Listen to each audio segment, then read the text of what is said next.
오늘은 말의 중요성이라는 제목으로 하나님의 말씀을 함께 나누도록 하겠습니다.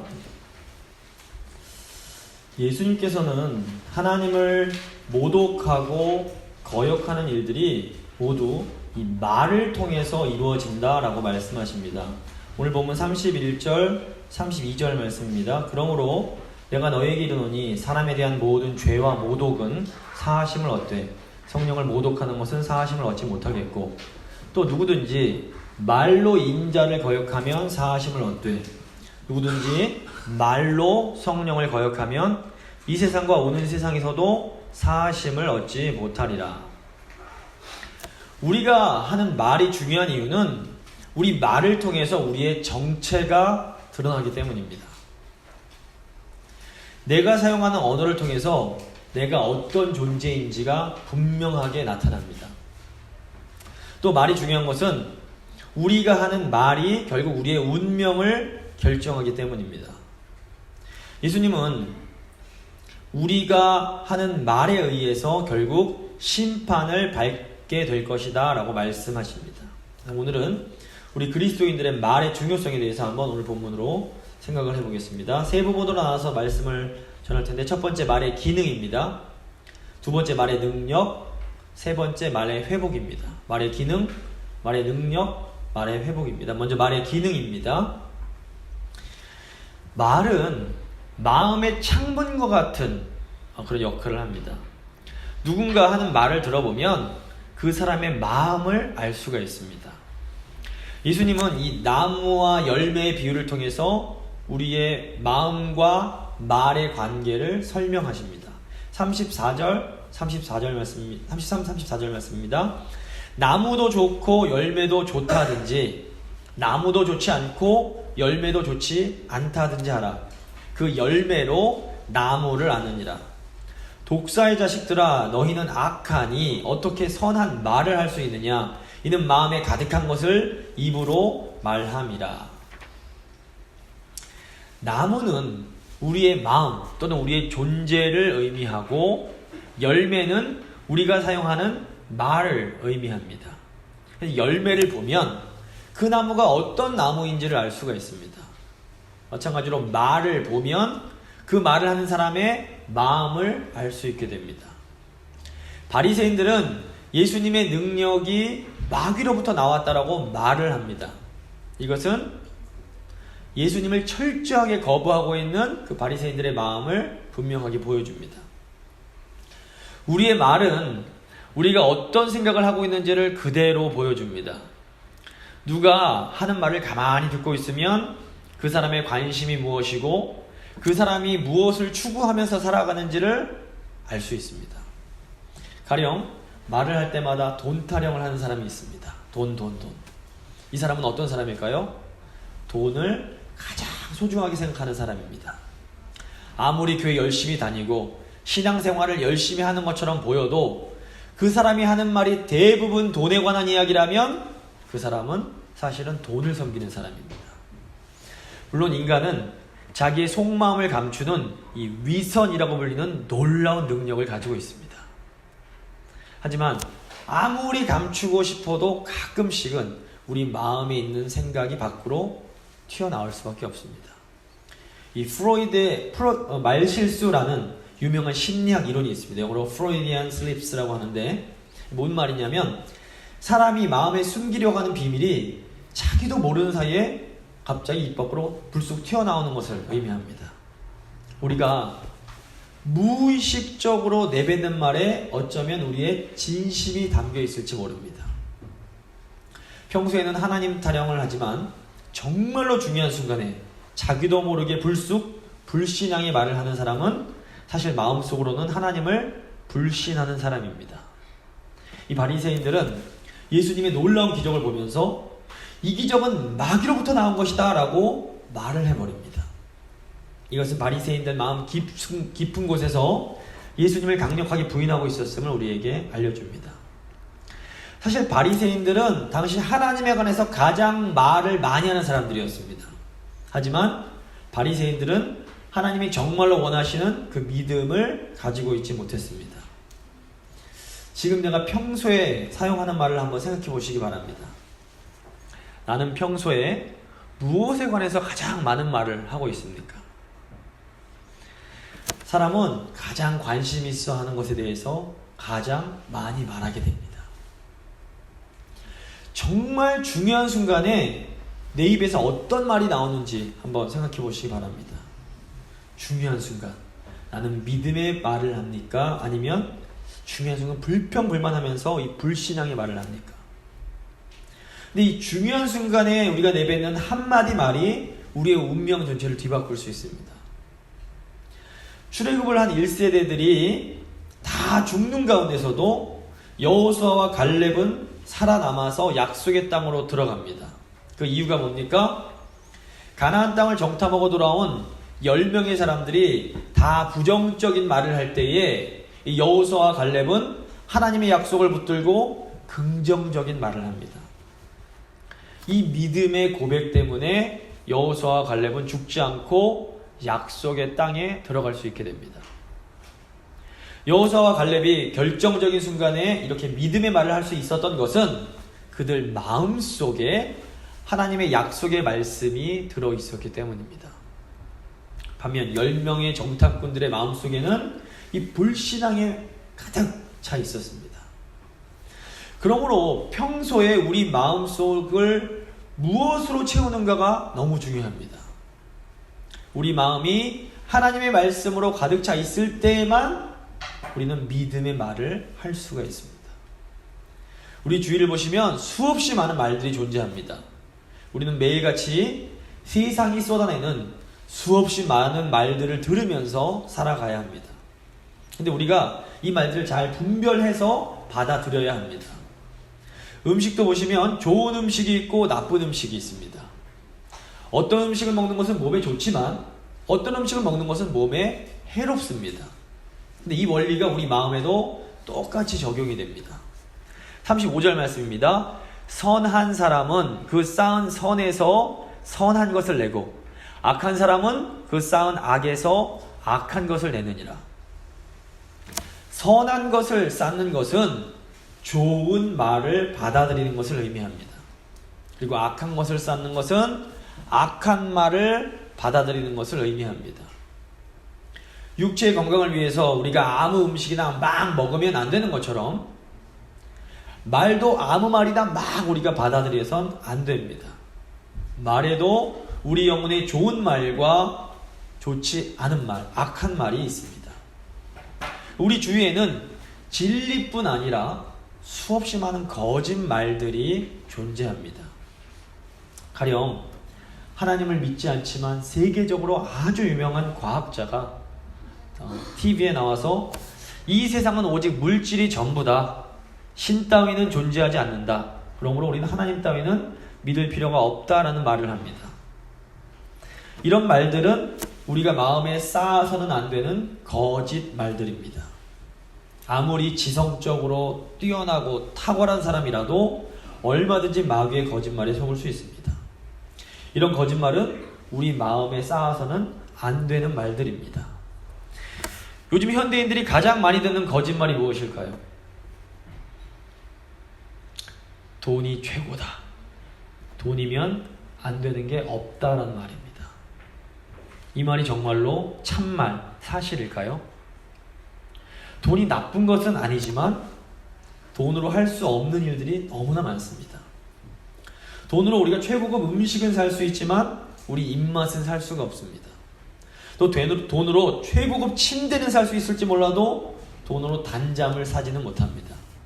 또 돈으로 쾌락은 살 수 있을지 몰라도 돈으로 참된 기쁨과 행복을 살 수는 없습니다. 우리 몸이 살기 위해서 반드시 무언가를 먹어야만 하는 것처럼 우리의 마음도 빈 공간으로 둘 수는 없습니다. 그러므로 우리가 깨어있지 않으면 우리 마음속에 세상이 마구 쏟아내는 말들이 조금씩 쌓여가게 됩니다.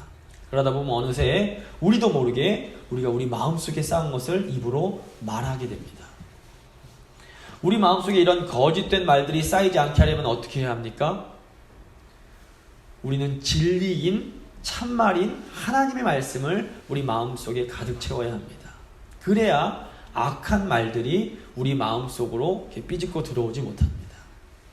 두 번째, 말의 능력입니다. 말은 새로운 것을 창조하는 능력이 있습니다. 우리는 이 세계가 하나님의 말씀으로 지어졌음을 믿습니다. 히브리서 11장 3절 말씀입니다. 믿음으로 모든 세계가 하나님의 말씀으로 지어진 줄을 우리가 아나니 보이는 것은 나타난 것으로 말미암아 된 것이 아니니라. 창세기 1장을 보시면 하나님은 이 세상을 창조하실 때 말로써 창조하십니다. 창세기 1장 3절입니다. 하나님이 이르시되 빛이 있으라 하시니 빛이 있었고. 제가 아까 말은 우리 마음의 창문이라고 말씀을 드렸습니다. 하나님께서 하신 말씀을 통해서 우리는 창조주 하나님의 마음을 알 수가 있습니다. 하나님은 창조하신 것들을 향해서 계속해서 보시기에 좋았더라 라고 말씀을 해주십니다. 이것은 하나님께서 창조하신 것들을 기뻐하고 계심을 의미합니다. 그런데 이 여섯째 날에 하나님께서 인간을 창조하신 후에는 보시기에 심히 좋았더라 라고 말씀을 하십니다. 하나님은 특별히 인간이 창조된 것을 아주 많이 기뻐하십니다. 놀라운 것은 이 인간이 하나님의 형상대로 창조되었다는 사실입니다. 그렇기 때문에 인간의 언어에도 놀라운 창조의 능력이 들어있습니다. 이 지구상에서 하나님처럼 언어를 사용할 수 있는 존재는 오직 인간밖에 없습니다. 창세기 2장을 보시면 하나님은 모든 인간에게 모든 생물들의 이름을 지으라고 하십니다. 이 고대시대에 이름을 짓는다는 것은 어떤 사물의 존재 또는 정체성을 결정하는 의미가 있었습니다. 하나님은 인간이 말을 통해서 이 세상을 하나님의 뜻대로 만들어 가길, 창조해 가기를 원하셨습니다. 우리가 하나님의 말씀을 우리 마음에 쌓아서 그것을 입으로 말할 때에 이 세상을 가장 아름답게 만들어 갈 수 있습니다.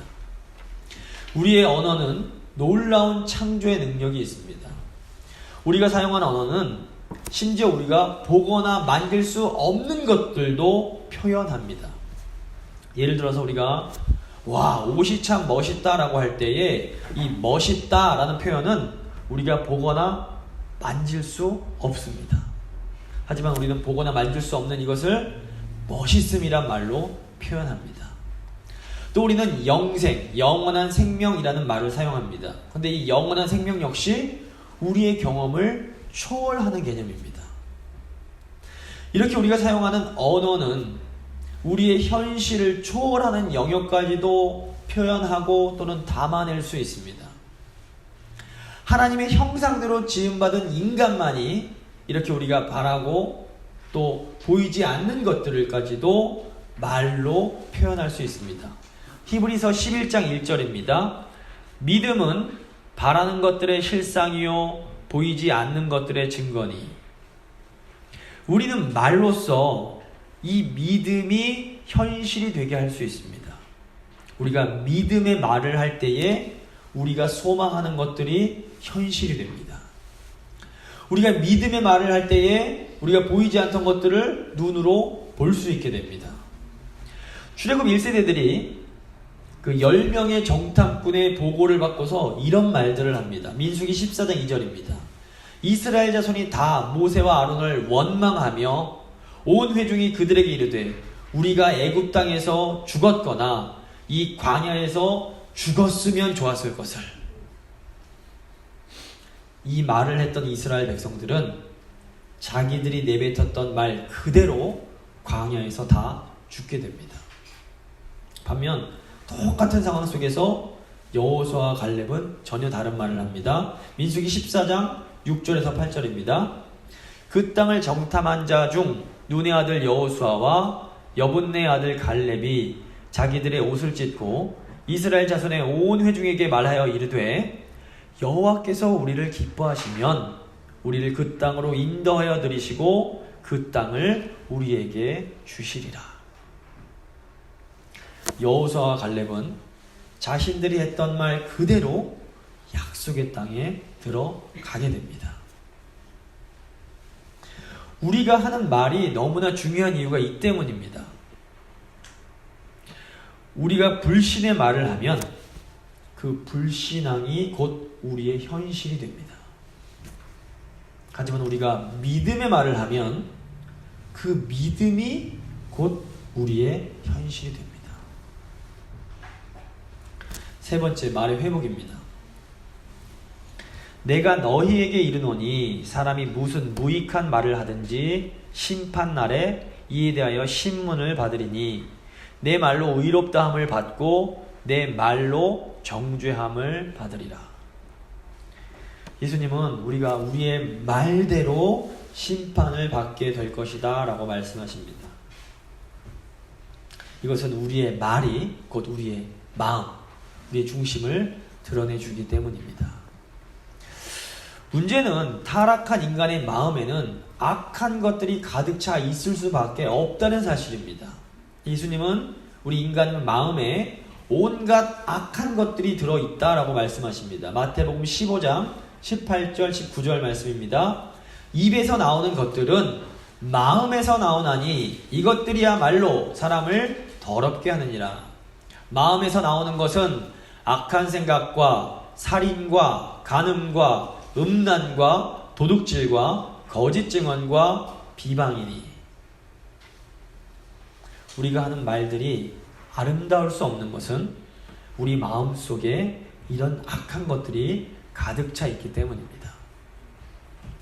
인정하고 싶지 않으시겠지만 사실 이것이 정직한 우리의 현실입니다. 문제를 해결하는 첫 단계는 우리에게 이런 문제가 있음을 인정하는 것입니다. 분명 나에게 문제가 있는데 나에게 전혀 문제가 없다라고 생각하는 사람은 절대로 그 문제를 해결하지 못합니다. 이것은 우리 영적인 차원에도 똑같이 해당이 됩니다. 우리 마음속에 이런 악한 것들이 가득하다는 것을 겸손하게 인정할 때에 우리 마음이 회복이 되고 우리 말이 회복될 수 있습니다. 다른 사람들이 아니라 바로 내 마음이 문제입니다. 물론 다른 사람들도 많은 문제들을 가지고 있습니다. 그런데 다른 사람들의 문제들은 내가 어떻게 변화시킬 수가 없습니다. 하지만 내 마음의 문제는 내가 회개하면 회복될 수가 있습니다. 요한복음 21장에서 베드로가 부활하신 예수님께서 사랑하시는 저 제자는 장차 어떻게 될 거냐라고 물었을 때에 예수님이 뭐라고 대답을 하십니까? 그 사람의 문제는 네가 상관할 바가 아니다. 그냥 너는 나를 따르라 라고 말씀하십니다. 우리는 늘 다른 사람의 말들을 문제로 삼고 싶어 합니다. 하지만 먼저 회복되어야 할 것은 바로 내 마음에서 흘러나오는 말들입니다. 다른 사람이 틀렸다, 잘못됐다 계속해서 말해봐야 이 세상은 조금도 변하지 않습니다. 하지만 내 언어가 변하면 이 세상이 변화되기 시작합니다. 창세기 11장을 보시면 타락한 인류가 하나님께 반역할 때에 언어가 달라지게 됩니다. 말이 달라집니다. 이것은 단순한 말뿐 아니라 인류의 마음이 분열되었음을 상징합니다. 마음이 분열되니까 말이 달라지고 서로 의사소통을 할 수가 없게 됩니다. 우리 소통을 할 수 없는 근본적인 이유는 사실상 서로 다른 언어 때문이 아닙니다. 같은 말을 사용하는 사람들 간에도 서로 반목하고 갈등하는 것은 말이 아니라 마음이 다르기 때문입니다. 이 문제를 우리가 어떻게 해결해야 될까요? 사도행전 2장을 보시면 오순절 성령 강림 사건이 나옵니다. 이때 성령의 충만함을 받은 사람들이 성령이 말하게 하심을 따라 다른 언어로, 다른 말로 말하기 시작합니다. 성령을 받은 사람들에게 나타난 현상이 왜 하필 방언이었을까요? 새 방언, 새 언어를 말한다는 것은 곧 새 존재, 새로운 피조물이 되는 것을 의미하기 때문입니다. 오순절의 성령 강림으로 인한 이 방언은 곧 성령께서 우리를 새로운 존재로 만드셨음을 의미합니다. 우리가 성령을 받을 때에 우리는 완전히 새로운 존재가 될 수 있습니다. 새로운 존재는 마음이 새로워지고 말이 새로워지게 됩니다. 이 마음이 회복이 되고 또 말이 회복되고 나면 다시 소통이 시작됩니다. 성령 안에서 참된 소통과 교제가 이루어지는 곳이 바로 성령의 공동체인 이 교회입니다. 결국 우리 말이 회복되려면 어떻게 해야 됩니까? 우리 마음에 문제가 있음을 정직하게 인정하고 하나님 앞으로 나아가서 진심으로 회개해야 합니다. 우리가 진심으로 마음을 돌이킬 때에 하나님은 성령을 통해 우리에게 새 마음과 새 언어를 허락해 주실 것입니다. 말씀을 마무리 짓겠습니다. 우리가 하는 말은 우리가 누구인지를 보여주는 마음의 창문과 같습니다. 우리가 마음에 들어있는 것을 우리는 말로써 표현하게 됩니다. 그렇기 때문에 우리는 우리 마음을 하나님의 말씀으로 채워야 합니다. 또 우리 말에는 놀라운 창조의 능력이 있습니다. 우리의 말을 통해서 우리의 믿음이 현실이 될 수 있습니다. 우리의 말이 회복되려면 무엇보다 먼저 내 마음이 변화되어야 합니다. 오직 성령의 능력만이 우리의 마음을 변화시킬 수 있습니다.